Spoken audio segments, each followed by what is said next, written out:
Romans chapter 5 verse 13 says, "For sin indeed was in the world before the law was given, but sin is not counted where there is no law."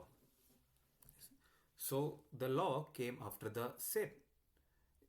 There are things in life which we intrinsically feel in the back of our minds that it's wrong, but then you still go on with it. So you have to be constantly be bothered by that certain thing long enough so that you think, okay, you know what, I have to put a stop to it, and we need to set some boundaries here. So the the sin will continue until you lay down some ground rules, right?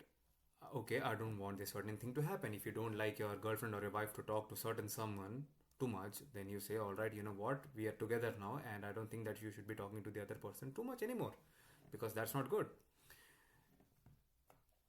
Or you can learn from another's experience. You saw another relationship go down into the depths of abyss, and then you just look at that and you learn, and you come and you communicate with your partner. You tell them, all right, you know what, this is not good, this is not the right way to do it, and I've seen them go down this path, and I don't want us to go there. So how about we just lay down some ground rules, because I see the beginnings of such downfall in our own relationships.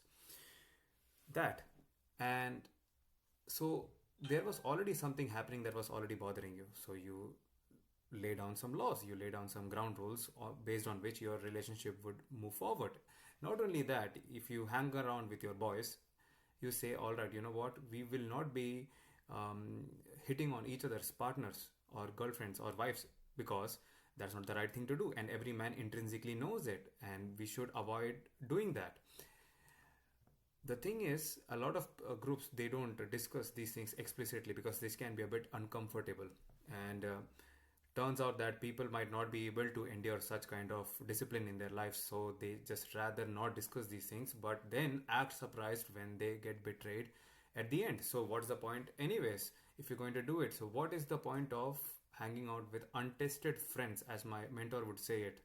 So if your friends are not tested, if they do not have a strength of character to keep away from your things, then how can you trust them? So would it be so much of a surprise if you didn't set laws in place when the sin was happening, when you knew it was wrong, but you didn't call them out, or you did not call yourself out, or when someone called you out, you didn't heed to them?